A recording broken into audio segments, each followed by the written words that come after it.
से फोन पर बिजी हो, लेकिन आज मैं तुम्हें यहाँ कुछ जरूरी बात करने के लिए लेकर आया था। पुष्कर ने दबी हुई आवाज में उर्वी से कहा, जो काफी देर से फोन से सेल्फी ले लेकर अपने दोस्तों को भेज रही थी। अरे तो बोलो ना, मुझे कान से सुनना है, आंखों से थोड़ी ना। उर्वी ने फिर से कॉफी मग के साथ सेल्फी लेते हुए कहा, जो कि अभी अभी वेटर ने उसके सामने लाकर रखा था, जिसमें ब्रेकफास्ट के लिए कुछ प्लेट्स भी थीं। आज वैलेंटाइन डे है और आज के दिन कोई लड़का किसी लड़की को किस लिए बाहर डेट पर लेकर आता है? तुम ये भी नहीं समझती हो क्या? पुष्कर ने फिर से उर्वी का ध्यान अपनी ओर खींचने के लिए कहा। पुष्कर बड़ी उम्मीदों से उर्वी को आज उसके मनपसंद नॉर्थ कॉम्प्लेक्स के हडसन लेन कॉम्प्लेक्स में लेकर आया था। उसके हाथ में गुलाब का फूल था और वो आज उर्वी से अपने दिल की बात कहना चाहता था। लेकिन उर्वी थी कि उसे अपने फोटोज खींचने और फिर फिल्टर लाकर सोशल मीडिया पर अपलोड करने से फुर्सत ही नहीं थी। उर्वी, मैं तुमसे अपने दिल की बात कहना चाहता हूं और वो ऐसे तो नहीं की जा सकती ना। पुष्कर ने फिर से झिझकते हुए उर्वी से कहा, मैं तुम्हारे दिल की बात पहले भी सुन चुकी हूं और तुम्हें बता भी चुकी हूं कि मुझे तुम्हारी इन फालतू बातों में कोई इंटरेस्ट नहीं है। रही बात यहां तुम्हारे साथ आने की, तो मेरा मन था घूमने का, तो मैं आ गई। That's it. अब इसमें इतना बात का बतंगड़ बनाने की क्या जरूरत है? उर्वी ने फिर से इतराते हुए पुष्कर से कहा, लेकिन मैं तुमसे प्यार करता हूं उर्वी, और मैं तुम्हारे लिए कितना इमोशनल हूं ये तुम अच्छी तरह जानती हो। Please try to understand my feelings. Pushkar ने उर्वी से कहा, यार पुष्कर, तुम तो चेपी हुए जा रहे हो। अरे मैं तुम्हें समझा तो चुकी हूं ना, मेरे दिल में तुम्हारे लिए कोई फीलिंग्स नहीं है, फिर क्यों बार बार तोते की तरह एक ही बात की रट लगाए जा रहे हो? यही प्रॉब्लम है तो मिडिल क्लास लड़कों की। जरा सा कोई लड़की ढंग से बात किया कर ले, बस हो जाता है तुम्हारा आई लव यू शुरू। हाँ। उर्वी ने लगभग गुस्से में पुष्कर को डांटते हुए कहा। पुष्कर ने नजरें बचाते हुए अपने आसपास बैठे हुए लोगों को देखा, जिनमें से कई उसकी ओर ही देख रहे थे। ठीक है, लेकिन इसमें ये मिडिल क्लास की बात कहां से आ गई? और पहले तो तुम मुझसे अभी तक पुष्कर की बात पूरी भी नहीं हुई थी। कितने में ही उर्वी ने उसे हाथ दिखाते हुए रोक दिया और कहा, क्यों बात नहीं है मिडिल क्लास की? मैं जब से तुम्हें जानती हूं तब से तुम बस में या मेट्रो में धक्के खाते हो। अरे सोचो, अगर मैं तुमसे दोस्ती करूंगी तो मैं भी ऐसे ही ट्रैवल करूंगी। तुम्हें पता है मेरी सैंडल 4500 की है, इतने में तो तुम्हारे सारे कपड़े आ जाएंगे। वो क्या कहते हैं, इंसान को अपनी औकात के हिसाब से पैर फैलाने चाहिए, something like that. Hope you got it now. तुम मेरी बेइज्जती कर रही हो उर्वी। पुष्कर की आंखों में पानी आ चुका था, लेकिन किसी तरह पुष्कर ने अपने आंसुओं को पलकों पर रोक रखा था। लेकिन उर्वी का गुस्सा कम नहीं हो रहा था। उसने तपाक से कहा, बेइज्जती नहीं, तुम्हें सच्चाई बता रही हूं। मैं तुमसे बात कर लेती हूं, इतनी खुशी बहुत है तुम्हारे लिए। उर्वी आगे भी कुछ कहना चाहती थी, लेकिन तभी उसके फोन पर किसी का मैसेज आया और वो उस मैसेज का रिप्लाई देने में बिजी हो गई। और तभी पुष्कर को भी मौका मिल गया कि वो गर्दन नीचे झुकाकर अपनी आंखों में आए हुए आंसुओं को पोंछ सके और छिपी हुई नजरों से आसपास मौजूद उन सभी लड़के और लड़कियों को देख सके जो इस समय उसे देखकर हंस रहे थे और कुछ उस पर तरस खा रहे थे।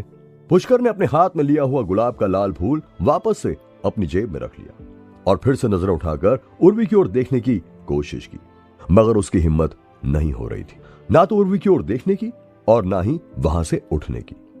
मैं चलती हूं पुष्कर, मुझे अपने किसी दोस्त के साथ जाना है, उर्वी ने कहा और अपना बैग संभालने लगी। लेकिन तभी धीमी आवाज में पुष्कर ने कहा, मैं जानता हूं तुम किससे मिलने जा रही हो।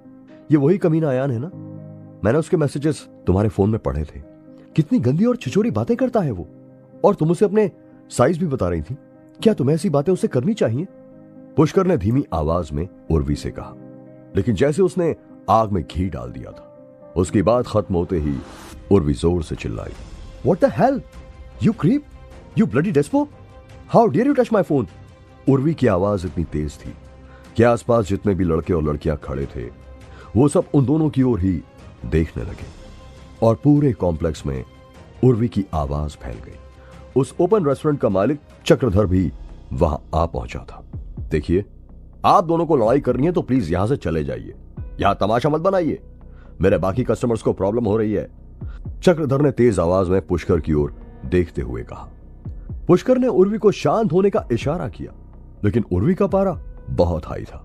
उसने अचानक ही सामने रखी हुई प्लेट्स और वैलेंटाइन डे के डेकोरेशन के लिए रखा गया फ्लावर पॉट उठाया और जमीन पर पटक दिया। तुम आज के बाद अपनी शक्ल भी मुझे मत दिखाना, समझे? उर्वी ने चिल्लाते हुए कहा और चल पड़ी। पुष्कर भी उर्वी के पीछे पीछे चलते हुए चिल्लाया, उर्वी रुक जाओ, रुक जाओ, तुम मुझे गलत समझ रही हो। पुष्कर दौड़ते हुए उर्वी के पीछे जाने के लिए आगे बढ़ा ही था कि तभी चक्रधर ने उसका हाथ पकड़कर खींच लिया और चिल्लाते हुए कहा, अरे तू कहां जा रहा है बे? ये जो सामान टूटा है उसका पैसा तेरा बाप देगा। तमीज से बात करो, तुम ऐसे कैसे बात कर रहे हो मुझसे? पुष्कर ने अपना हाथ चक्रधर से झड़कते हुए कहा, तमीज के साथ ही ऐसा चाटा मारूंगा ना, अकल ठिकाने आ जाएगी तेरी। साले 1.5 पसली तू सिखाएगा मुझे तमीज? पैसे निकाल मेरे। चक्रधर आगे बढ़ा और पुष्कर को गले से पकड़कर बोला। आसपास के सभी लोग पुष्कर का तमाशा बनते हुए देख रहे थे। लड़की पटाने चले हैं और जेब में 2 आने नहीं होते तुम जैसों के। तू यहां से जाएगा नहीं जब तक मेरे पैसे नहीं देगा, समझा? चक्रधर ने पुष्कर को गले से खींचते हुए कहा, अभी मेरे पास पैसे नहीं है और तू मेरी शर्ट छोड़ दे वरना अच्छा नहीं होगा। पुष्कर ने भी चक्रधर से अपना गला छुड़ाने की कोशिश करते हुए कहा। सभी लोग ये तमाशा देख रहे थे। पुष्कर को बड़ी ही बेइज्जती महसूस हो रही थी। फिर अचानक ही पुष्कर ने चक्रधर से अपना गला छुड़ाने की कोशिश करते हुए उसके गाल पर एक चांटा चढ़ दिया और यही पुष्कर की सबसे बड़ी गलती थी।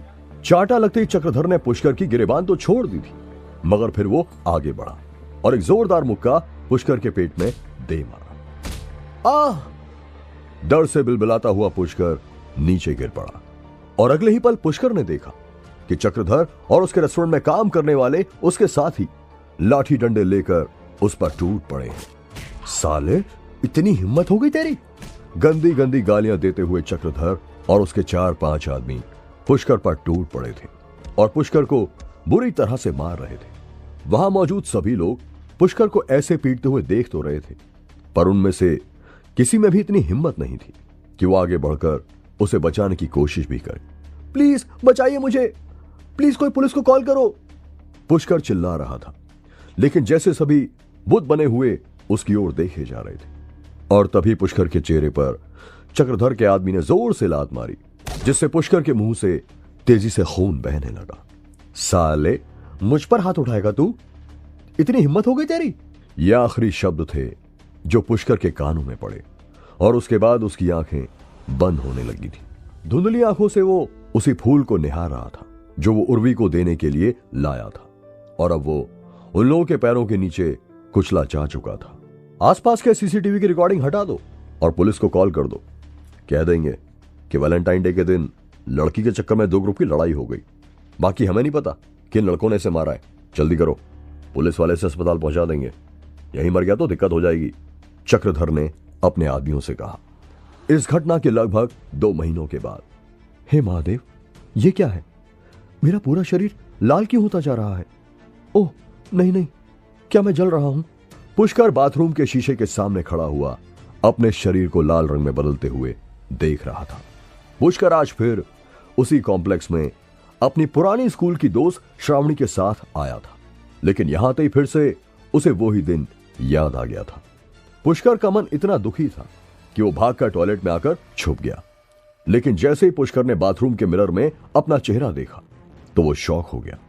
अचानक ही उसे अपने शरीर में एक अलग ही प्रकार का बदलाव देखने को मिल रहा था। सांप, सांप, उफ, नहीं मुझे छोड़ दो, कहां से आए हो तुम? ये क्या हो रहा है मुझे?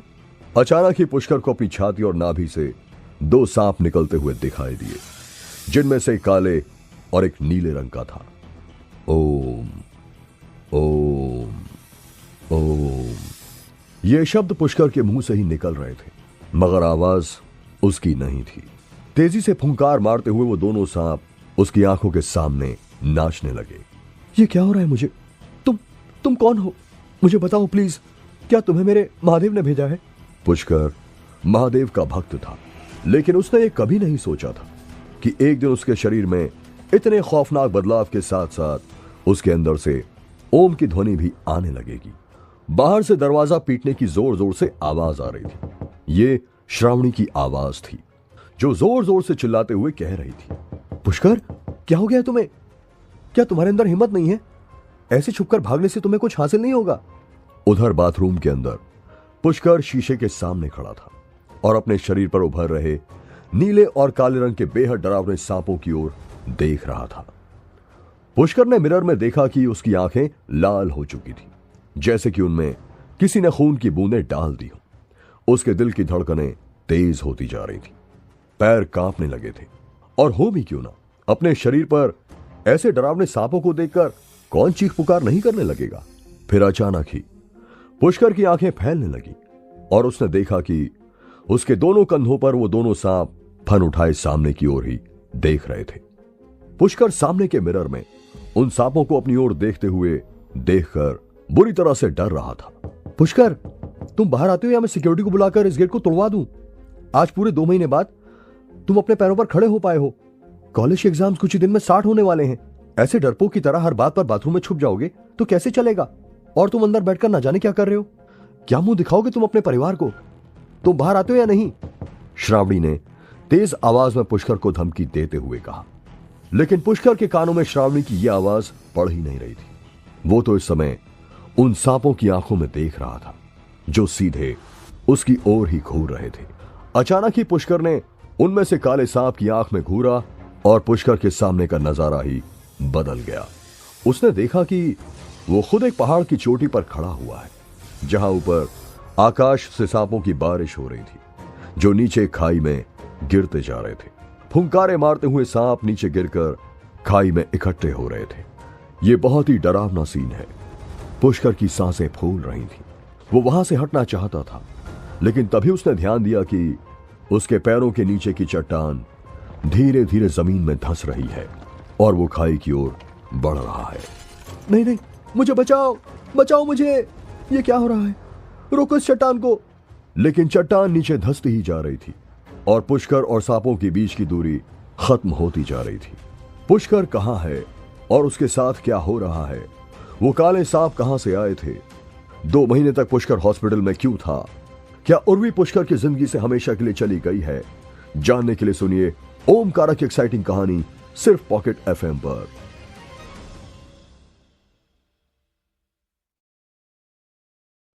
पुष्कर को फुंकार मारते और आपस में उलझे हुए सांप बिल्कुल सामने नजर आ रहे थे। उसके दिल की धड़कन बढ़ती ही जा रही थी।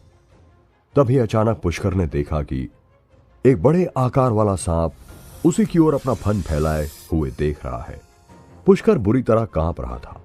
वो चिल्लाना चाहता था, मगर उसके मुंह से आवाज ही नहीं निकल पा रही थी। और अगले ही पल उस फुंकारते हुए लाल आंखों वाले सांप ने पुष्कर की ओर छलांग लगा दी। पुष्कर ने उससे बचने के लिए अपना हाथ लहराया और तभी कांच के टूटने की तेज आवाज आई। पुष्कर, तुम बाहर आते हो या नहीं? और कांच के टूटने की आवाज के साथ ही पुष्कर के कानों में श्रावणी की आवाज भी पड़ी। पुष्कर ने देखा कि उसके हाथ से बाथरूम का मिरर टूटकर नीचे गिर गया है। प्लीज मुझे छोड़ दो, मेरे पूरे शरीर में भयंकर जलन हो रही है। आखिर हो कौन तुम? पुष्कर बड़ी मुश्किल से सांस खींचता हुआ बोला। फिर पुष्कर ने जल्दी से अपने कपड़े उतारे और देखा कि उसका पूरा शरीर अजीब तरह से लाल हो गया था। यह क्या है? क्या मैं जल गया हूं? पुष्कर ने खुद से कहा। पुष्कर ने आह भरी और बाथरूम के मिरर की ओर देखा, जो मकड़ी के जाल की तरह टूटकर नीचे गिर गया था। वो सांप, वो खाई, क्या था वो सब? ओह गॉड, कितना डरावना था वो सीन, पुष्कर ने कहा। पुष्कर के मुंह से निकले ये शब्द खत्म ही हुए थे कि तभी एक जोरदार आवाज के साथ बाथरूम का दरवाजा खुल गया और श्रावणी तेजी से अंदर गिरी। वो दोनों एक दूसरे के गले से चिपक गए और एक साथ जमीन पर गिर पड़े। पुष्कर को केवल यह महसूस हुआ कि उसकी बाहों में बैठी लड़की से हल्की सुगंध आ रही थी। गर्म और मुलायम मांस, गुलाबी कमर और पुष्कर के हाथ श्रावणी के कमर के निचले हिस्से को जोर से पकड़े हुए थे। श्रावणी का नाजुक चेहरा, जो पहले सिर्फ गुस्से में लाल था, अब वह शर्म और गुस्से से लाल दिख रहा था, क्योंकि श्रावणी की छाती पुष्कर के सीने में धंस चुकी थी। इस समय वो दोनों एक ऐसी स्थिति में थे जिसकी श्रावणी ने कभी कल्पना भी नहीं की थी। श्रावणी? पुष्कर जैसे नींद से जागा हो। उसे नॉर्मल होने में थोड़ा समय लग गया था।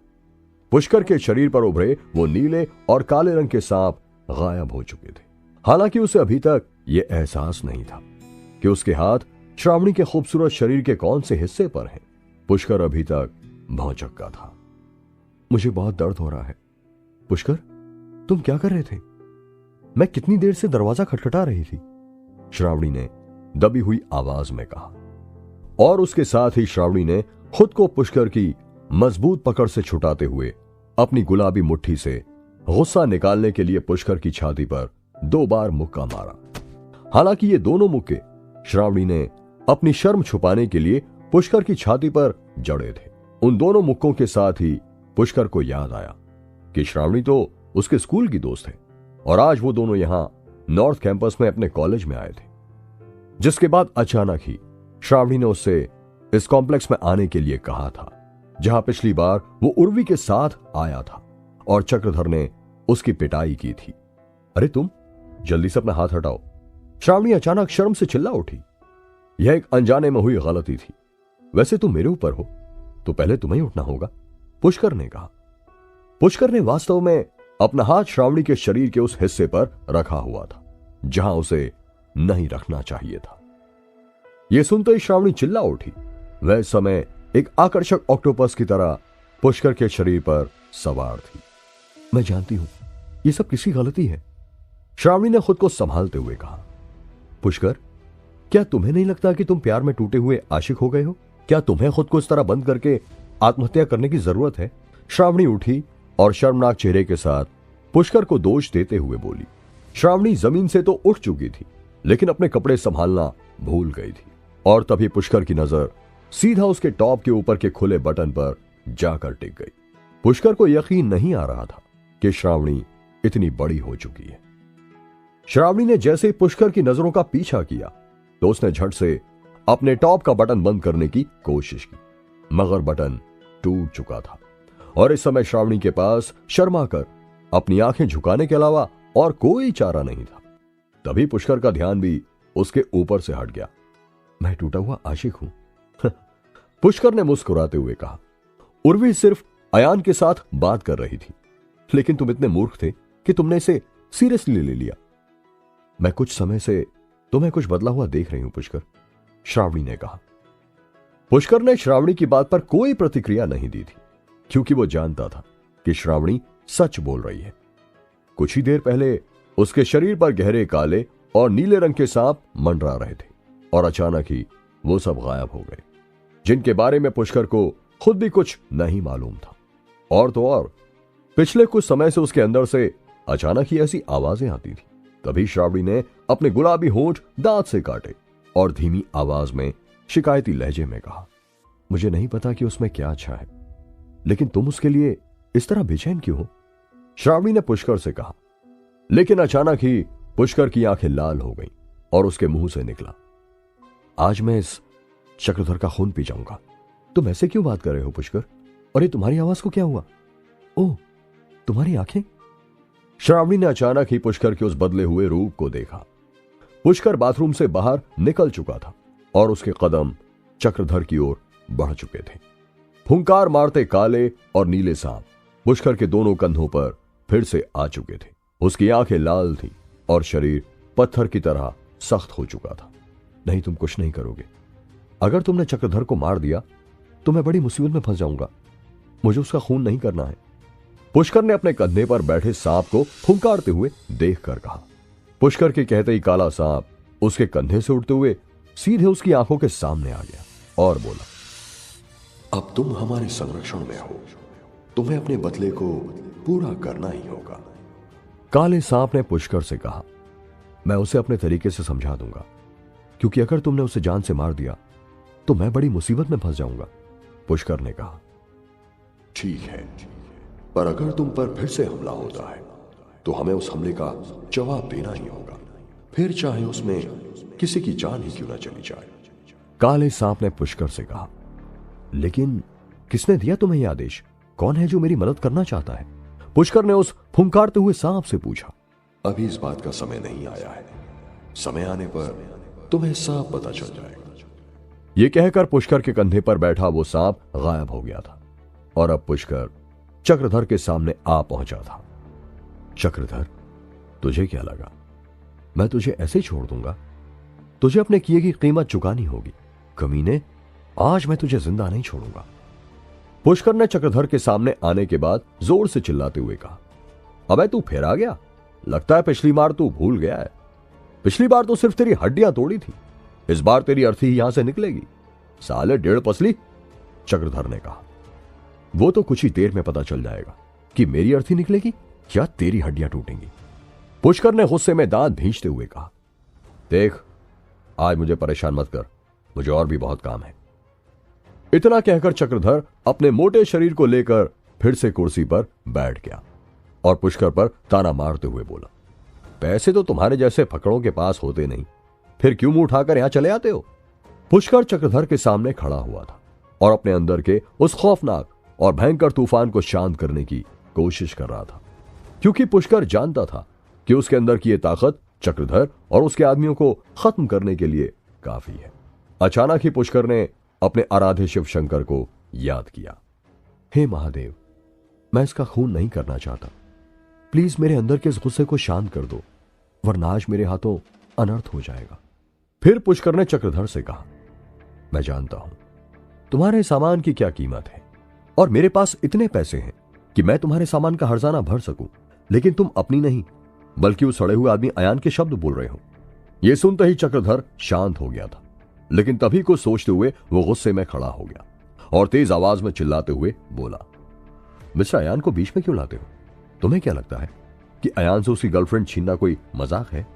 खैर, मैं तुम्हें यह बात अच्छे से बता देना चाहता हूं बेवकूफ लड़के, अगर तुमने मिस्टर अयान और उनकी गर्लफ्रेंड के बीच में आने की कोशिश की तो तुम अपनी जान से हाथ धो बैठोगे। जान मेरी नहीं, तुम्हारी जाएगी। तुम इस रेस्टोरेंट की आड़ में कौन कौन से काम करते हो उन सब की जानकारी है मेरे पास। तुम सिर्फ खाना ही नहीं बल्कि चोरी छुपे शराब भी बेचते हो, पुष्कर ने चिल्लाते हुए कहा था और उसकी बात सुनते ही चक्रधर के चेहरे का रंग बदलने लगा था। लेकिन पुष्कर यही नहीं रुका और वो आगे बोला, लेकिन सिर्फ शराब ही नहीं, और क्या क्या नशे की चीजें तुम कॉलेज के लड़के लड़कियों को सप्लाई करते हो, मुझे सब पता है। चक्रधर की आंखें फैलने लगी थी। उसे अंदाजा नहीं था कि पुष्कर उसके बारे में इतना कुछ जानता है।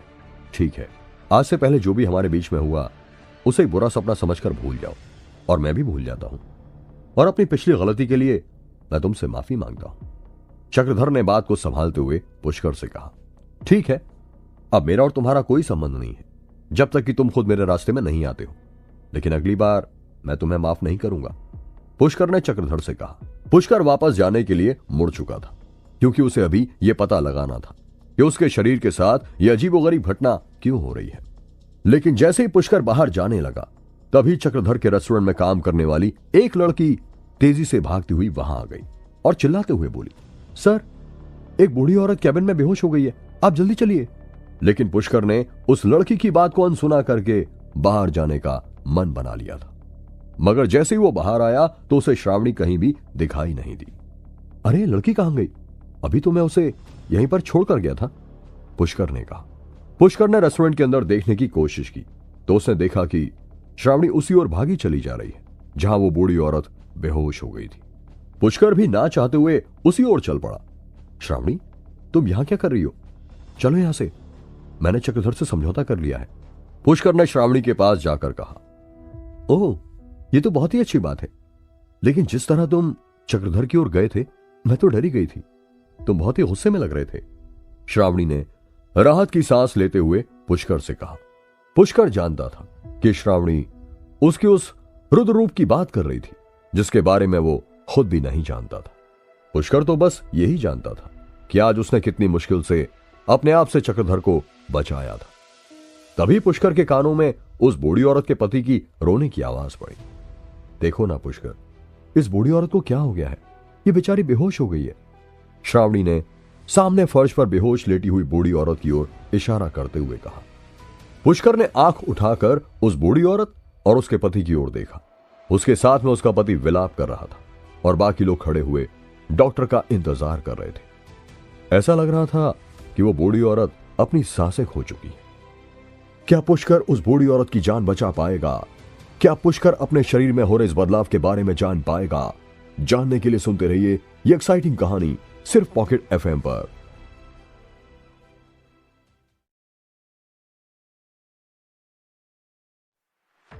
अचानक ही उस बूढ़ी औरत की ओर देखते हुए पुष्कर को फिर से अपने शरीर में बदलाव की वही तरंग महसूस होने लगी जो कुछ देर पहले बाथरूम में हो रही थी। ओह स्वीट हार्ट, तुम मुझे इतनी जल्दी छोड़कर नहीं जा सकती। पहले मुझे जाना था, अब मैं तुम्हारे बिना कैसे जी पाऊंगा। पुष्कर के कानों में उस बूढ़े आदमी के रोने की आवाज पड़ रही थी। पुष्कर ने दबी हुई आवाज में खुद से कहा, कहां हो तुम? अभी मुझे तुम्हारी जरूरत है। अचानक ही पुष्कर को लगा कि उसकी नसों में बहने वाला खून तेजी से दौड़ने लगा है और उसके दिमाग में तेज ऊर्जा का संचार होने लगा है। डॉक्टर और नर्स आ चुके थे और डॉक्टर ने उस बूढ़ी औरत को मृत घोषित कर दिया था। साथ में खड़ी हुई नर्स ने सफेद कपड़ा उस बूढ़ी औरत के ऊपर डाल दिया और सभी को पीछे हटने का निर्देश दिया, लेकिन बूढ़ा आदमी उसे छोड़ने के लिए तैयार नहीं था। मुंह से कुछ मत बोलना, बस चुपचाप देखते रहो और अपने शरीर को ढीला छोड़ दो। काले सांप के शब्द पुष्कर के कान में सुनाई दिए। अचानक ही पुष्कर आगे बढ़ा और उसने उस बूढ़ी औरत के चेहरे से सफेद कपड़ा हटा दिया और उसकी नब्ज पकड़कर देखने लगा। अरे कौन है ये लड़का? ये पागल है क्या? वो औरत मर चुकी है, डॉक्टर ने चिल्लाते हुए कहा। उसने अपने साथियों को इशारा किया और पुष्कर को एक और हटाने के लिए कहा, लेकिन पुष्कर के कानों में किसी और की कोई भी आवाज नहीं पड़ रही थी। उसने उस बूढ़ी औरत का हाथ पकड़ा और कुछ मंत्र बुदबुदाए और कुछ ही देर में पुष्कर को एहसास हुआ कि उसके शरीर में उड़ता हुआ तेज गर्म उफान उस बूढ़ी औरत के शरीर में प्रवाह होने लगा है। श्रावणी और चक्रधर के साथ साथ बूढ़ी औरत का पति भी पुष्कर की ओर घूर रहा था। किसी को भी यह समझ नहीं आ रहा था कि यहां क्या हो रहा है। जब वो औरत मर चुकी है तो पुष्कर क्यों सभी लोगों का समय बर्बाद कर रहा है? उधर पुष्कर अपने मन के अंदर उड़ती हुई तेज ओम के उच्चारण की ध्वनि को साफ साफ सुन सकता था। इस समय अचानक ही उसे अपनी आंखों के सामने एक बूढ़ा आदमी दिखाई देने लगा जो किसी ऊंचे पर्वत पर बैठकर तेज आवाज में ओम का जाप कर रहा था। उस बूढ़े आदमी की वेशभूषा किसी अघोरी के जैसी थी और जो काले और नीले सांप पुष्कर को अपने कंधों पर दिखाई देते थे, वो ही सांप उस अघोरी के कंधों पर भी लिपटे हुए थे। अघोरी का रंग बिल्कुल काला था। उसके गले में रुद्राक्ष की बड़ी सी माला थी और बड़ी बड़ी दाढ़ी ने उसके पूरे चेहरे को ढका हुआ था। पुष्कर को लगातार अपने कानों में उस अघोरी के द्वारा बोले जा रहे मंत्र सुनाई पड़ रहे थे। फिर अचानक ही अघोरी के गले में लिपटे हुए सांप ने तेज फुंकार मारी और उधर घबराते हुए पुष्कर ने आंखें खोल दी। पुष्कर ने देखा कि बूढ़ी औरत की सांसें लौट आई और उसके मुंह से तेज खून की उल्टी हुई है। वो बूढ़ी औरत जो कुछ समय पहले अपनी सांसें छोड़ चुकी थी, वो उठकर बुरी तरह खांस रही थी। ये तो चमत्कार है, ये कैसे हो सकता है? आसपास खड़े सभी लोग, यहां तक कि डॉक्टर और उसके साथ आई हुई नर्स भी अचंभित थी। उन्हें समझ ही नहीं आ रहा था कि अचानक ही एक मरी हुई औरत जिंदा कैसे हो सकती है। ओह, तुम जिंदा हो गई स्वीट हार्ट। छोटे बच्चे, मैं तुम्हारा ये एहसान जिंदगी भर नहीं भूलूंगा। तुमने ये कैसे किया? मैं और मेरा परिवार आज से तुम्हारे एहसानमंद हैं। बूढ़ा आदमी लगातार अपनी बीवी से लिपटकर रोते हुए पुष्कर से सभी बातें कह रहा था। उधर चक्रधर और श्रावणी को भी यकीन नहीं आ रहा था कि कुछ समय पहले मौत के मुंह में जा चुकी औरत को पुष्कर ने वापस से जिंदा कर दिया है। लेकिन पुष्कर के दिमाग में कुछ और ही चल रहा था। उसे उस अघोरी बाबा की शक्ल धुंधली धुंधली सी याद आ रही थी, जिसे उसने कुछ ही देर पहले अपने मन के अंदर देखा था। बेशक यहां मौजूद लोगों की नजरों में यह कारनामा पुष्कर ने किया था, मगर पुष्कर को मालूम था कि यह उसका नहीं बल्कि उसी बाबा की करामात है जो उसे अपने अंदर दिखाई दिए थे। उफ, उन बाबा का चेहरा और वो सांप कितने डरावने थे। वो कौन है? यही बातें सोचते हुए पुष्कर चक्रधर के रेस्टोरेंट से बाहर निकल गया और सड़क पर चलते हुए आगे बढ़ गया। उसने पलटकर श्रावणी को भी नहीं देखा था। उधर कॉम्प्लेक्स के अंदर बूढ़े आदमी के परिवार के लोग पहुंच चुके थे। कॉम्प्लेक्स के बाहर गाड़ियों की लाइन लग चुकी थी और उनके अंदर से बूढ़े आदमी के परिवार के लोग और बहुत से बॉडीगार्ड्स भी बाहर निकलकर तेजी से अंदर की ओर भाग रहे थे। चक्रधर और उसके साथी डरे सहमे से एक कोने में खड़े हुए थे। तभी चक्रधर को सामने एक लंबा चौड़ा आदमी दिखाई दिया जिसने महंगा सूट पहना हुआ था और उसकी महंगी घड़ी दूर से ही चमक रही थी। चक्रधर उस आदमी को पहचानता था। वो तेजी से आगे बढ़ते हुए उस आदमी के नजदीक पहुंच गया और सिर झुकाकर उसका अभिवादन करते हुए बोला, सर आप यहां? चक्रधर की आवाज में डर साफ साफ दिखाई पड़ रहा था। वो कहां है? मिस्टर सिंघानिया ने चक्रधर से पूछा। कौन सर? आप किसके बारे में बात कर रहे हैं? चक्रधर ने डरते हुए सिंघानिया से पूछा। लेकिन जितनी जल्दी चक्रधर ने अपनी बात खत्म की थी, उतनी ही तेजी से उसके गाल पर एक जोरदार तमाचा पड़ चुका था। थप्पड़ के बाद चक्रधर की हिम्मत नहीं थी कि वो उसके आगे मिस्टर सिंघानिया से कोई और सवाल पूछ सके। और हां, थप्पड़ पड़ते ही चक्रधर को यह भी समझ आ गया था कि मिस्टर सिंघानिया किसके बारे में पूछ रहे हैं। इसलिए उसने उस कैबिन की ओर इशारा किया जहां वो बूढ़ा आदमी और उसकी बीवी मौजूद थे।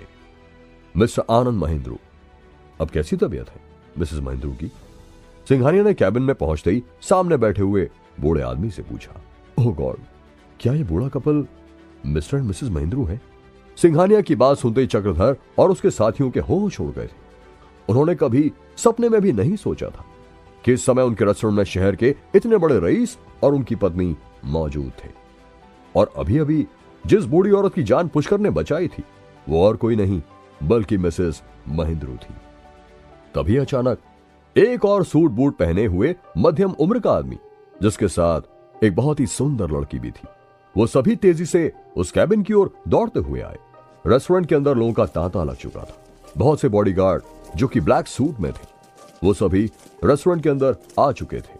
उधर पुष्कर सड़क के रास्ते चलते हुए एक सुनसान जगह पर पहुंच चुका था, जहां एक शांत झील थी और लोगों का आना जाना ना के बराबर था।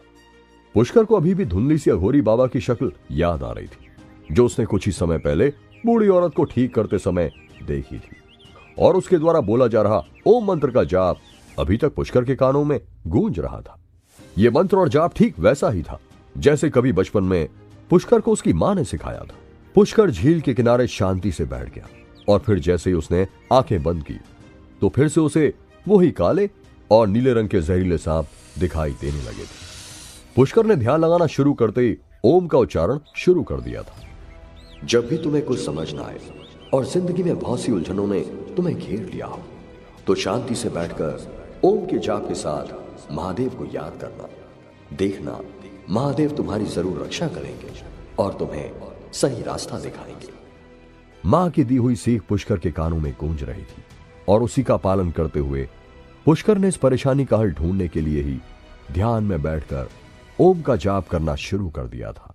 पुष्कर का मन अंदर ही अंदर डूबने लगा था और उसे अपने अंदर जोरों से ओम की ध्वनि सुनाई देने लगी थी।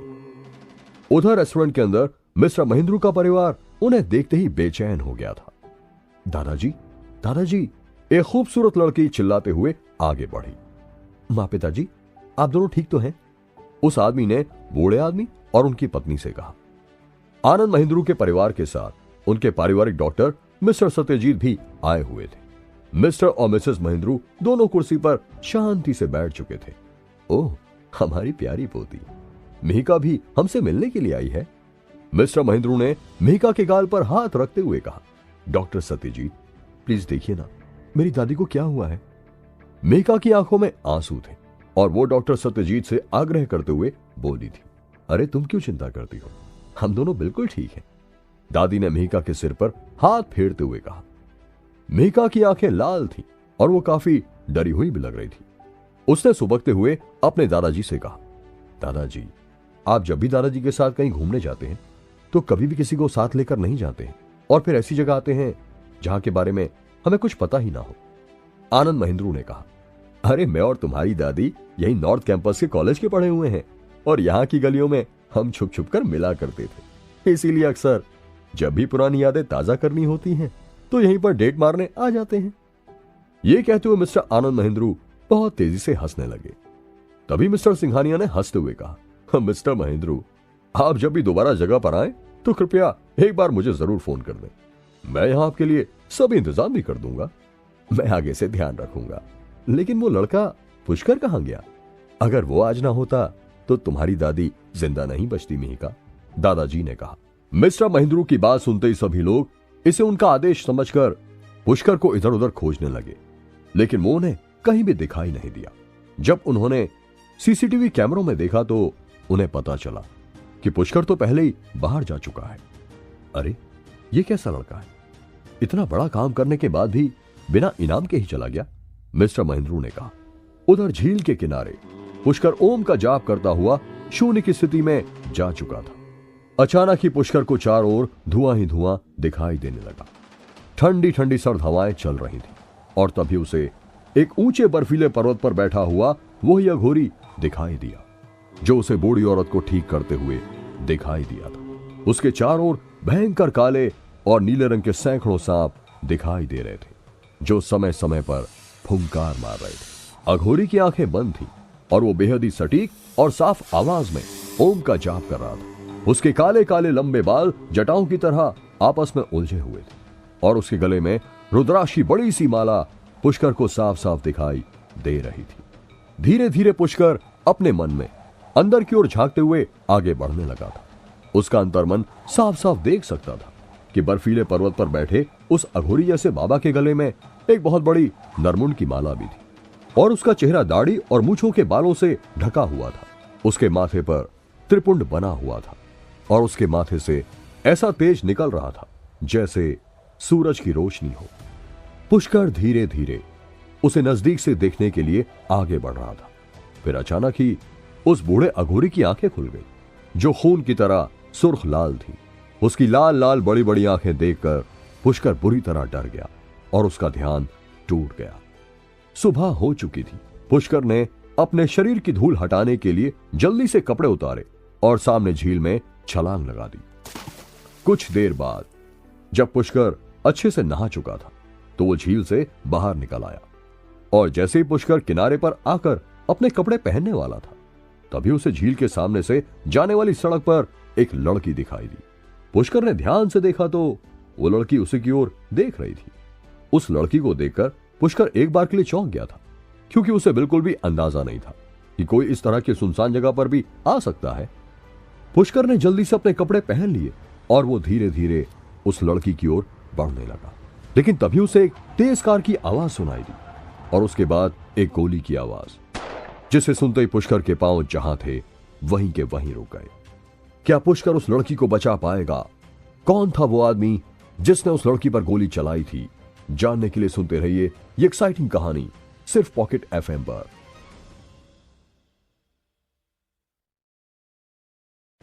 गोली लड़की की कमर में लग गई थी। उसने भागने की कोशिश की थी मगर ज्यादा दूर तक भाग नहीं सकी और गिर गई। ये कोई नॉर्मल लड़की तो नहीं हो सकती, पुष्कर ने कहा। पुष्कर ने देखा था कि गोली लगने के बाद भी वो लड़की कुछ दूर तक भागती हुई गई थी और वो चिल्लाई तो बिल्कुल भी नहीं, उल्टी वो गाड़ी के पीछे भागने लगी थी।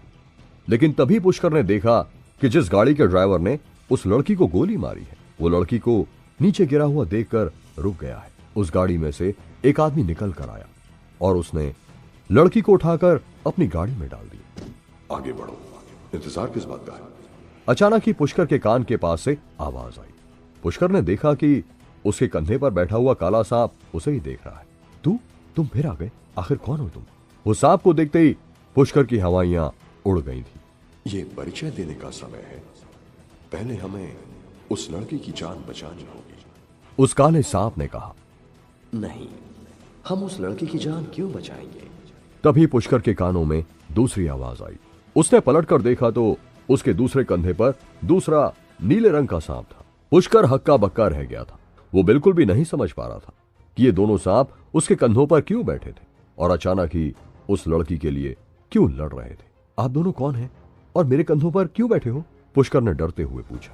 तुम्हारे सवालों का जवाब देना हमारा काम नहीं है। इस समय जो मैं कह रहा हूं चुपचाप वो करो। काले सांप ने फुंकार मारते हुए कहा। लेकिन आप दोनों हैं कौन और क्यों मुझे परेशान कर रहे हो? मुझे डर लग रहा है, पुष्कर ने डरते हुए कहा। तुम्हें डरने की कोई जरूरत नहीं है, हम तुम्हारी रक्षा करने के लिए काफी हैं। काले सांप ने कहा। अरे वो तो इधर ही देख रहा है। तभी नीले सांप ने जोर से चिल्लाते हुए कहा और अगले ही पल पुष्कर ने सामने की ओर देखा कि उस आदमी ने अपनी बंदूक का मुंह पुष्कर की ओर करके गोली दाग दी है।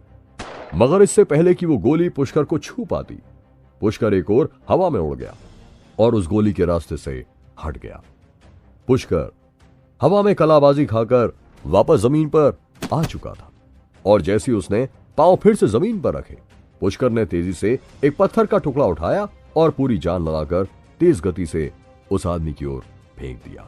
पुष्कर जानता था कि ये गोली से बचना और हवा में कलाबाजी वो नहीं, बल्कि उसके दोनों कंधों पर बैठे हुए उन सांपों की करतूत थी। अगर सही समय पर उसके सीधे कंधे पर बैठा हुआ काला सांप उसे एक और ना खींचता तो वो गोली से नहीं बच पाता।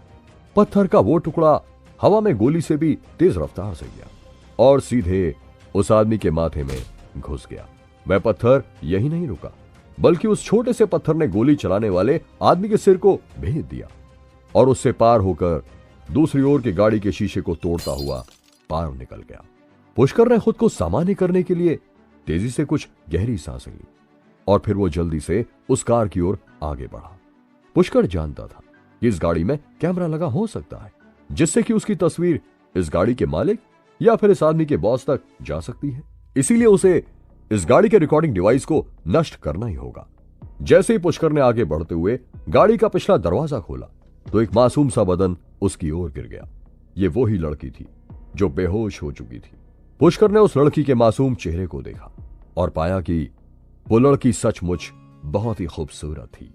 उस लड़की ने एक सफेद ड्रेस पहनी हुई थी, जैसे कि वो किसी डिनर पार्टी में जा रही हो। उसकी खूबसूरत बाहें और पतली पतली उंगलियां देखकर ऐसा लग रहा था जैसे कि वो पियानो बजाती हो।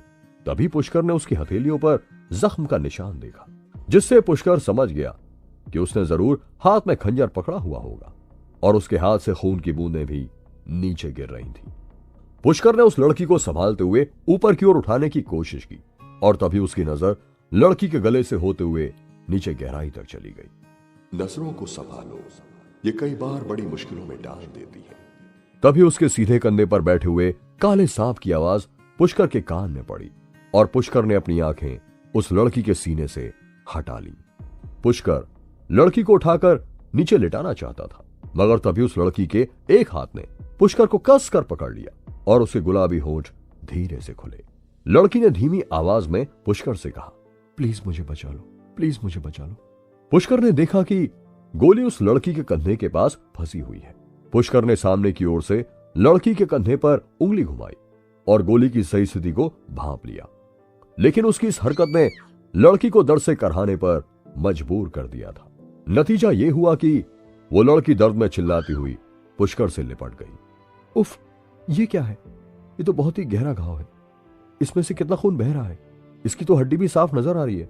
पुष्कर ने जैसे ही उस लड़की के कंधे का घाव देखा तो वो बेचैन हो उठा और बोला, इस लड़की को बचाना बहुत जरूरी है। तुम अपने हाथों को बिल्कुल ढीला छोड़ दो। मुझे इसके शरीर से एक गोली निकालनी होगी। पुष्कर को परेशान होता देखकर काले सांप ने कहा, ठीक है। पुष्कर ने कहा और फिर उसने अपने हाथों को बिल्कुल ढीला छोड़ दिया। जैसे ही पुष्कर ने अपने हाथों को ढीला छोड़ा तो उसका सीधा हाथ अपने आप उठा और उसकी दो उंगलियां लड़की के कंधे पर गोली से किए हुए घाव में घुस गई और फिर कुछ ही देर में सांप ने पुष्कर की उंगलियां इस्तेमाल करके लड़की के कंधे से गोली बाहर निकाल दी, लेकिन लड़की इस दर्द को सहन नहीं कर पाई और बेहोश हो गई। इसका बहुत खून बह रहा है। अगर ऐसे इसका खून बहता रहा तो ये मर भी सकती है, पुष्कर ने कहा। उन झाड़ियों की ओर चलो, मुझे उधर कुछ जड़ी बूटियों की महक आ रही है, सांप ने कहा। पुष्कर झील के किनारे पर उगी हुई झाड़ियों की ओर चल पड़ा। झाड़ियों के बीच में पहुंचते ही सांप ने फुंकार मारते हुए चारों ओर देखा और पुष्कर से कहा, वो जो नीले रंग के छोटे छोटे पौधे तुम्हें उस पत्थर के चारों ओर दिखाई पड़ रहे हैं, उन्हें उखाड़ लो। काले सांप के कहते ही पुष्कर आगे बढ़ा और उसने वो नीली पत्तियों वाले पौधे उखाड़ लिए और फिर वो वापस उसी लड़की के पास आ गया। इन्हें रगड़कर इसके घाव पर अच्छे से लगा, इससे खून भी रुक जाएगा और कुछ ही देर में इसे होश भी आ जाएगा, काले सांप ने कहा। ये सभी काम करने के बाद पुष्कर तेजी से गाड़ी में घुसा और उसके अंदर से कैमरा और उसकी रिकॉर्डिंग नष्ट कर दी। जब पुष्कर वापस से लड़की के पास पहुंचा तो उसने देखा कि लड़की ने करवट ली है, लेकिन उसने अभी तक अपनी आंखें नहीं खोली। पुष्कर कुछ देर तक उसके चेहरे को देखता ही रह गया। वो सचमुच बहुत ही ज्यादा खूबसूरत थी। अचानक ही उस लड़की की आंखें खुल गईं और उसने पुष्कर को अपने सामने देखते ही उससे पूछा, थैंक्स, लेकिन क्या मैं जान सकती हूं कि आप कौन हैं? It's just a coincidence. मैंने तुम्हारी जान बचा दी है, अब मुझे जाना है। Hope we will never meet again. ये कहते हुए पुष्कर लड़की को उसी स्थिति में छोड़कर वहां से चल पड़ा, क्योंकि वो किसी भी मुसीबत में नहीं पड़ना चाहता था। पुष्कर वापस शहर में आ चुका था और इस समय वो बहुत भूखा था, इसलिए वो एक रेस्टोरेंट में पहुंच गया जो उसके कॉलेज के बाहर ही था। रेस्टोरेंट में बैठते ही पुष्कर ने सामने खड़े हुए वेटर को बुलाया और उसे खाने का ऑर्डर दे दिया, और फिर वो उन्हीं बाबा और सांपों के बारे में सोचने लगा। पुष्कर की भूख पहले से बहुत ज्यादा बढ़ चुकी थी, क्योंकि उसके अंदर वो अकेला नहीं था। वो दृश्य अभी तक पुष्कर की आंखों के सामने घूम रहा था। वो बर्फीले ऊंचे ऊंचे पहाड़ और उनके ऊपर शांति से बैठे हुए वो अघोरी बाबा। पुष्कर अपने ही ख्यालों में डूबा हुआ था कि तभी एक दुबली पतली सी लड़की उसके सामने आकर बैठ गई, और इतने में ही उसका दिया हुआ ऑर्डर भी वेटर ने लाकर टेबल पर रख दिया। पुष्कर अपने सामने रखे हुए खाने को देख ही रहा था कि तभी उसके कानों में एक पतली सी मधुर आवाज पड़ी, ओह डार्लिंग, आप भी ना, पता नहीं इतना कम क्यों खाने लगे हो? ये देखो, यहाँ की स्पेशल डिश रसमलाई तो आपने ली ही नहीं। पुष्कर ने उस लड़की की आवाज सुनते ही उसकी ओर घूर कर देखा। पुष्कर ने उसे पहले कभी नहीं देखा था, और अगर देखा भी था तो इस समय उसे बिल्कुल भी उसकी शक्ल याद नहीं आ रही थी। लेकिन वो लड़की ऐसे बर्ताव कर रही थी कि जैसे वो उसका हस्बैंड हो। उस लड़की ने सफेद चमकदार ड्रेस पहनी हुई थी और उसके मासूम चेहरे पर वो बड़ी बड़ी आंखें। उन्हें देखकर तो पुष्कर देखता ही रह गया था। सचमुच ऐसी अप्सरा जैसी खूबसूरती का पति कौन मर्द नहीं बनना चाहेगा। तभी सामने बैठी उस लड़की, जिसका नाम शिखा था, ने अपने दांतों से निचले होंठ को काटा और आंख मारते हुए पुष्कर की प्लेट में रसमलाई का कुछ हिस्सा डाल दिया। लेकिन पुष्कर अभी तक उसे समझ नहीं पाया था। माय डार्लिंग हस्बैंड, खाइए ना, अगर आप अच्छे से नहीं खाएंगे तो सचमुच मेरा दिल टूट जाएगा। शिखा ने मुस्कुराते हुए कहा, क्या हम दोनों एक दूसरे को जानते हैं? पुष्कर ने अपनी आंखें चढ़ाते हुए कहा। लेकिन पुष्कर ने अपनी बात खत्म भी नहीं की थी कि उससे पहले ही शिखा ने चम्मच भरकर उसके मुंह में रसमलाई डाल दी। शिखा, ये लड़का कौन है? तभी वहां पर 3 लोग आ गए और शिखा को पुष्कर को इस तरह से खाना खिलाते हुए देखकर उससे पूछने लगे। कार्तिक, जिसने शिखा से पूछा था, वो बेहद गुस्से में लग रहा था, यहां तक कि उसने अंदर आते समय हाथ में बियर की बोतल भी पकड़ी हुई थी। भाभी, क्या मेरा बड़ा भाई नितिन तुम्हारे लिए काफी नहीं है, जो तुम्हें सिलगोजे की भी जरूरत पड़ गई? कार्तिक ने गुस्से में दांत भींचते हुए कहा। कार्तिक की बात सुनते ही शिखा ने पुष्कर के मुंह में डाली हुई चम्मच बाहर निकाली और गुस्से में उसकी ओर देखते हुए कहा, मैंने तुम्हें कितनी बार समझाया कि मैं तुम्हारी कोई भाभी वाभी नहीं हूं, पर तुम्हारे कान की तरह तुम्हारा दिमाग भी छोटा है, इसलिए शायद तुम्हें सीधी सीधी बातें समझ नहीं आती। अब ध्यान से इन्हें देख लो, यही मेरे बॉयफ्रेंड हैं और मैं दिल से इन्हें अपना पति मान चुकी हूं, इसीलिए अब अपनी कबूतर ऐसी शक्ल लेकर यहां से गायब हो जाओ। सॉरी, उड़ जाओ। शिखा ने हाथों से उड़ने जैसा इशारा करते हुए कार्तिक का मजाक उड़ाते हुए कहा था। क्या ये सब कुछ तुम इस कल के लौंडे की वजह से बोल रही हो? अगर मैंने गलती से भी इसके जबड़े पर एक जड़ दिया ना, तो ये यहीं अपनी पैंट गीली कर देगा। कार्तिक ने पुष्कर की ओर देखते हुए कहा। कार्तिक की धमकी भरी बात से भी पुष्कर को कोई फर्क नहीं पड़ा था। उसे तो उल्टा ये सोचकर हंसी आ रही थी कि ये लड़की उसे एक शील्ड की तरह यूज कर रही थी। तुम उसे क्यों धमकी दे रहे हो? जब मैं तुम्हारे भाई को एक्सेप्ट नहीं कर रही हूं तो इसका मतलब मैं उसे पसंद नहीं करती हूं। क्या इतनी सी बात तुम लोगों को समझ नहीं आ रही है? शिखा को गुस्सा आ गया था, इसलिए उसने तेज आवाज में कार्तिक को डांटते हुए कहा था। इस बार पुष्कर ने भी कार्तिक की ओर देखा और उसकी अगरबत्ती जैसी पतली पतली बाजुओं को देखकर अचानक ही पुष्कर को हंसी आ गई। फिर पुष्कर का ध्यान उस बियर की बोतल की ओर गया जो कार्तिक के हाथ में थी। बेटा, जब शक्ल लेब्राडोर जैसी हो तो पिटबुल जैसी बातें नहीं किया करते। ओह, तो तुम इस बोतल की वजह से हीरो बन रहे हो? क्या सचमुच इससे तुम मेरा सर फोड़ सकते हो? इतना कहते ही पुष्कर ने उस बोतल को कसकर पकड़ा और एक झटके में ही तेज आवाज के साथ जोर से दबाते हुए पुष्कर ने उस बोतल को अपने एक हाथ से ही तोड़ दिया। क्या कार्तिक पुष्कर को ढूंढने के लिए आएगा? काला सांप जंगल में मिली उस अनजान लड़की को क्यों बचाना चाहता था? जानने के लिए सुनते रहिए ये एक्साइटिंग कहानी सिर्फ पॉकेट एफएम पर। बोतल के कांच फर्श पर गिर पड़े और तेज आवाज हुई। ये देखते ही कार्तिक और उसके साथ आए हुए उसके दोनों दोस्त 2-2 कदम पीछे हट गए। जिस लड़के को वो एक कमजोर लौंडा समझ रहे थे, वो तो फाइटर निकला।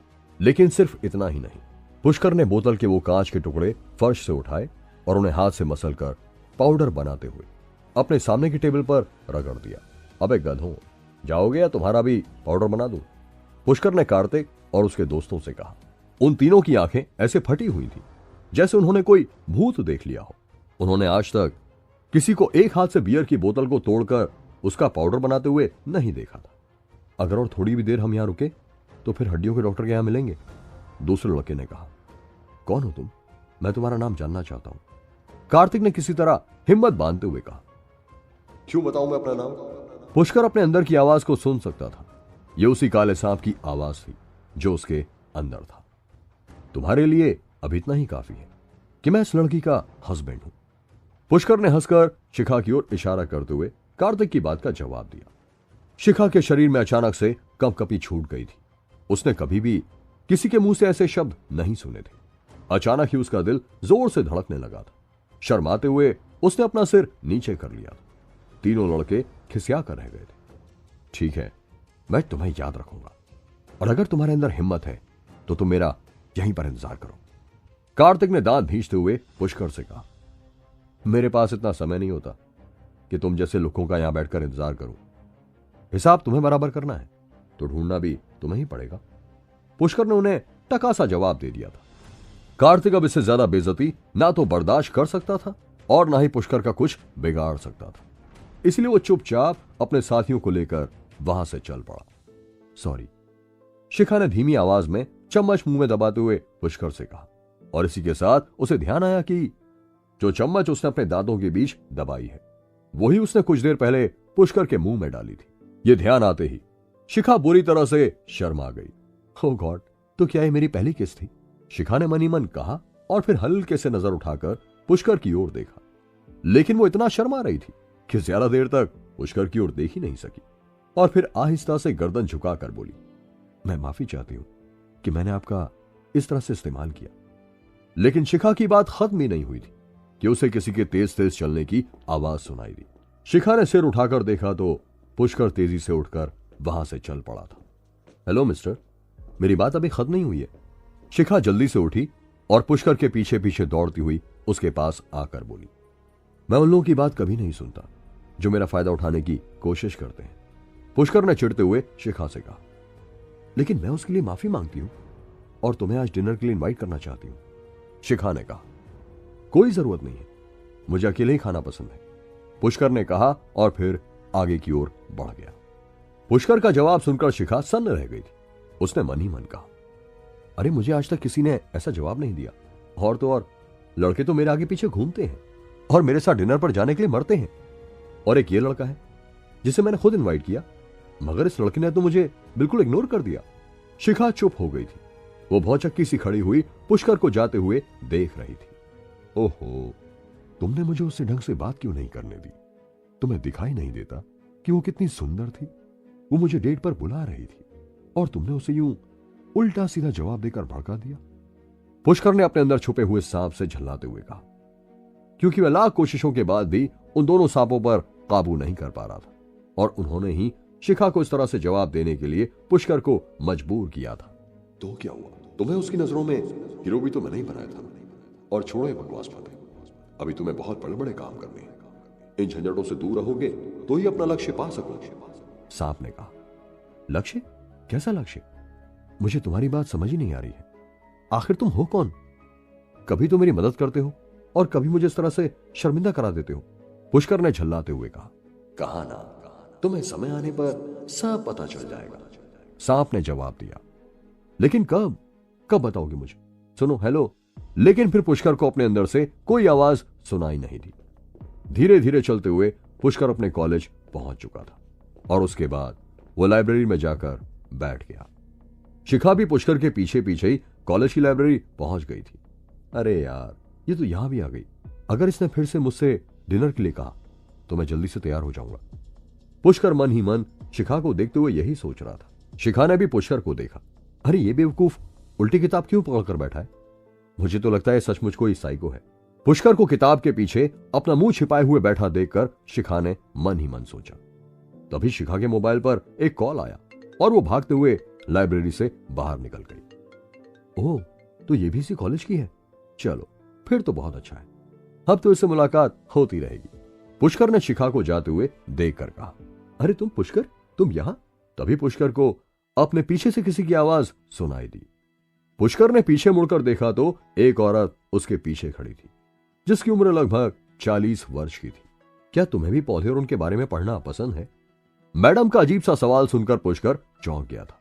तभी उसकी निगाहें अपने हाथ में पकड़ी हुई किताब पर गई, जो कि बेहद दुर्लभ पौधों और जड़ी बूटियों के बारे में थी। जी मैडम, वो मैं बस यूं ही, पुष्कर ने झिझकते हुए कहा। मैडम नहीं, आंटी कहो। मैंने तुम्हें कितनी बार कहा है कि मैं और तुम्हारी मां पुरानी सहेलियां हैं और आज भी बहुत अच्छी दोस्त है, इसलिए तुम मुझे सुरभि आंटी ही कहा करो, चाहे कॉलेज में हो या कहीं बाहर। सुरभि ने कहा, लेकिन तुम अकेले क्यों हो? तुम्हारे कोई भी दोस्त यहां नहीं दिखाई दे रहे हैं, और उर्वी भी, वो भी तुम्हारे साथ नहीं है? सुरभि ने पुष्कर से पूछा। सुरभि उर्वी की मां थी, और क्योंकि उसकी मां और सुरभि बहुत अच्छी दोस्त थी, इसलिए पुष्कर ने बहुत सा समय उर्वी के साथ गुजारा था, और इन नजदीकियों के कारण ही पुष्कर उर्वी के प्यार में पड़ गया था। पर उस प्यार का अंत बेहद दर्द भरा था, जिसे पुष्कर कभी भूल नहीं सकता था। लेकिन अब पुष्कर निर्णय ले चुका था कि वो फिर कभी भी उर्वी के पीछे इस कदर दीवाना नहीं होगा, जैसा वो पहले कभी हुआ करता था। ओह गॉड, ये लड़की फिर मुझसे झूठ बोलकर कहीं चली गई। उसने मुझसे कहा था कि वो तुम्हारे साथ है, और देखो तुम यहां अकेले बैठकर पढ़ाई कर रहे हो, और वो ना जाने कहां गायब है। सुरभि ने अपने माथे पर हाथ मारते हुए कहा, आप चिंता मत कीजिए, उर्वी अपने दोस्तों के साथ ही होगी। पुष्कर उर्वी के बारे में ज्यादा बात नहीं करना चाहता था, इसलिए उसने बात बदलने के लिए सुरभि से कहा, क्या आप भी यहां कोई बुक पढ़ने के लिए आई हैं? हाँ, आज मेरी कोई क्लास नहीं है, तो सोचा मैं तुम लोगों की एक्टिविटीज के लिए कोई बुक पढ़ लूं। सुरभि ने कुछ सोचते हुए कहा, ओके, फिर तो जो किताबें आपको चाहिए वो सेकंड या थर्ड फ्लोर पर ही मिलेंगी। पुष्कर ने कहा, ओह रियली? लगता है तुम्हारी मेमोरी काफी अच्छी है पुष्कर। ठीक है, मैं वहीं जाकर देखती हूं। और हां, आज शाम को तुम मेरे घर पर आ जाना, साथ में ही डिनर करेंगे, सुरभि ने कहा। पुष्कर का मन तो नहीं था, लेकिन फिर भी उसे सुरभि और अपनी मां की दोस्ती के कारण हां करनी पड़ी। शाम हो चली थी और पुष्कर लाइब्रेरी में बैठा हुआ था। अब उसे उर्वी के घर जाने की तैयारी करनी थी। क्यों, कहां जाने की सोच रहे हो? तभी उसे अपने सीधे कान में आवाज आई, मैं वो सुरभि आंटी ने बुलाया ना आज, तो वहीं जाऊंगा। पुष्कर ने कहा, भूल गए वो पिटाई और वो बेइज्जती, और फिर भी वहां जाने के लिए हामी भरती तुमने। तुम्हें नहीं लगता कि तुम्हें उस लड़की से दोबारा नहीं मिलना चाहिए? कान के पास बैठे हुए सांप ने कहा, मैं कुछ नहीं बोला हूं, लेकिन सुरभि आंटी ने कहा तो मैं उन्हें मना नहीं कर पाया था। पुष्कर ने जवाब दिया, सुरभि आंटी कल कुएं में कूदने के लिए कहेंगी तो वहां भी कूद जाओगे। अरे अपनी कोई सेल्फ रिस्पेक्ट है या नहीं तुम्हारे अंदर? काले सांप ने कहा, सेल्फ रिस्पेक्ट? सेल्फ रिस्पेक्ट क्यों नहीं होगी? अरे मैं मर्द हूं, एक बार जो ठान लेता हूं तो फिर कदम पीछे नहीं हटाता। पुष्कर ने दांत भींचते हुए कहा, हाँ, वो तो हम बहुत अच्छी तरह से जानते हैं, कितने बड़े मर्द होते हैं। लड़की देखी नहीं कि लाल टपकनी शुरू हो जाती है तुम्हारी। सांप ने कहा, नहीं नहीं, तुम मुझे गलत समझ रहे हो। पुष्कर ने कहा, अगर तुम्हें जाना है तो जाओ, लेकिन मैं तुम्हें पहले ही सावधान करना चाहता हूं कि आज अगर तुम वहां गए तो बहुत बड़ी मुसीबत में फंस सकते हो। कैसे मुसीबत? अरे मैं कोई डरपोक नहीं हूं, मैं अपनी परेशानी खुद हैंडल कर सकता हूं। पुष्कर ने आवेश में आकर कहा, मैंने जो ठीक समझा तुम्हें बता दिया, आगे तुम्हारी मर्जी। काले सांप ने फिर से कहा और गायब हो गया। मैं क्या कोई छोटा बच्चा हूं जो छोटी मोटी मुसीबत से डर जाऊंगा? अब तो मैं जरूर जाऊंगा। ओह, 6 बज चुके हैं, अब रूम पर जाने का समय नहीं है, मुझे सीधे ही सुरभि आंटी के घर जाना चाहिए। पुष्कर सीधे सुरभि के घर की ओर चल पड़ा और लगभग आधे घंटे में वो उनके घर पहुंच चुका था।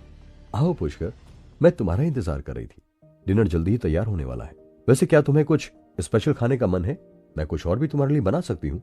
सुरभि ने पुष्कर को बैठने का इशारा करते हुए कहा, थैंक यू सुरभि आंटी, लेकिन मैं खाने के मामले में इतना चूजी नहीं हूं, आप जो भी बनाएंगी मैं खा लूंगा। पुष्कर ने मुस्कुराते हुए कहा, फिर ठीक है, तुम्हारे अंकल तो काम के सिलसिले में बाहर गए हुए हैं, इसलिए आज हम तीनों ही डिनर करेंगे। सुरभि ने कहा, अरे नालायक, बाहर आजा, देख पुष्कर आया है। सुरभि ने जोर से चिल्लाते हुए उर्वी से कहा, जो कि अपने कमरे में बैठी हुई किसी से फोन पर चैटिंग कर रही थी। अपनी मां की आवाज सुनते ही उर्वी कमरे से बाहर आ गई। उसके बाल खुले हुए थे और उसने डीप नेक टॉप के साथ शॉर्ट पहना हुआ था। कटीले नए नक्श के साथ साथ एक खूबसूरत फिगर होने के कारण उर्वी बहुत ही ज्यादा सेक्सी लगती थी, इसलिए तो पुष्कर उसके प्यार में पागल हो गया था। लेकिन अब उसके अंदर से उर्वी के लिए वो दीवानापन खत्म हो चुका था। पर अभी भी वो अपनी नजरों को उर्वी के खूबसूरत शरीर पर घूमने से रोक नहीं पा रहा था। पुष्कर, तुम्हारे अंदर अभी भी इतनी हिम्मत है कि तुम मेरे घर पर डिनर करने के लिए आ गए हो? उर्वी ने ताना मारते हुए पुष्कर से कहा, जब उसकी मां खाने की तैयारी करने के लिए किचन में जा चुकी थी। मुझे उम्मीद नहीं थी कि तुम मेरे फोन के अंदर झांकने के बाद मेरे पीछे पीछे मेरे घर तक आने की भी हिम्मत कर सकते हो। दाद देनी पड़ेगी मुझे तुम्हारी बेशर्मी की, और तुम मेरी मां से मेरी शिकायत भी करते हो। उर्वी ने तीखी जुबान में पुष्कर को कोसते हुए कहा। शिकायत? कैसी शिकायत? पुष्कर ने उर्वी से पूछा। अनजान बनने की कोशिश मत करो। आज मेरा अपने दोस्तों के साथ डिनर करने का प्लान था, लेकिन तुमने ही मेरी मम्मी को बताया कि मैं तुम्हारे साथ नहीं हूं, और कमीनों की तरह यहां डिनर का प्लान बना लिया। तुम्हें थोड़ी बहुत शर्म आती भी है या नहीं? कैसे पता चला मेरी मम्मी को कि मैं तुम्हारे साथ नहीं हूं? हाँ। उर्वी ने मुंह बनाते हुए पुष्कर को झड़कते हुए कहा, तुम जितना समझती हो मैं उतना बुरा भी नहीं हूं, और हां, वो अयान अच्छा लड़का नहीं है जिसके पीछे तुम दीवानी हुई बैठी हो और मुझसे लड़ रही हो। इसलिए अच्छा होगा कि तुम अपना ख्याल रखो, पुष्कर ने दबी हुई आवाज में उर्वी को समझाते हुए कहा। पुष्कर जानता था कि अयान एक अमीर घराने से था और अपने पैसे के दम पर ही उसने पहले भी स्कूल की कई लड़कियों को पटाया और फिर उन्हें प्रेग्नेंट करके छोड़ दिया था। ऐसी 5 लड़कियां थी जिन्होंने शर्म के कारण स्कूल छोड़ दिया था। उनके पेरेंट्स ने अयान के खिलाफ पुलिस में शिकायत भी की थी, मगर अयान अपनी फैमिली के रसूख के कारण बच गया था। हां, मुझे सबको छोड़कर सिर्फ तुम्हारे बारे में ही सोचना चाहिए, क्योंकि इस दुनिया में बस तुम ही एक अच्छे इंसान बचे हो। तुम अपने गले में एक बड़ी सी बाल्टी लटकाकर क्यों नहीं चलते? अरे इतनी शराफत टपकती है तुम्हारे चेहरे से, उसे इकट्ठा करके तुम बहुत पैसे कमा सकते हो। हाँ। उर्वी ने चिढ़ते हुए पुष्कर से कहा था। उर्वी और अयान अभी अभी रिलेशनशिप में आ चुके थे, लेकिन उन दोनों ने किसी के सामने इसे कंफर्म नहीं किया था, क्योंकि उर्वी को डर था कि पुष्कर इसके बारे में उसकी मां को बता देगा। अरे तुम दोनों किस डिस्कशन में लगे हो? चलो, खाना तैयार हो गया है। अचानक ही सुरभि की आवाज उन दोनों के कानों में आई। मम्मी, मुझे भूख नहीं है, मुझे अपने दोस्तों के साथ शॉपिंग करने जाना है, आप दोनों खा लीजिए। उर्वी ये कहते हुए सोफे से उठकर जाने लगी। तुम इसके साथ भूल कर भी मत जाना। पहली गलती तुम कर चुके हो, अगली गलती तुम्हारी जान ले सकती है। तभी पुष्कर के कान में उसी काले सांप की आवाज आई। कैसी मुसीबत? तुम ऐसी बातें क्यों कर रहे हो? पुष्कर ने कहा। मैं काल को आते हुए देख रहा हूं। मैं हर मौके पर तुम्हारी मदद नहीं कर पाऊंगा। ये लड़की झूठ बोल रही है, ये शॉपिंग करने नहीं जा रही है। अच्छा होगा तुम कोई बहाना बनाकर यहां से निकल जाओ। काले सांप ने पुष्कर को गहरी आवाज में आगाह करते हुए कहा। कहां जा रही थी उर्वी? क्या उर्वी पुष्कर के खिलाफ कोई साजिश रच रही थी? जानने के लिए सुनते रहिए ये एक्साइटिंग कहानी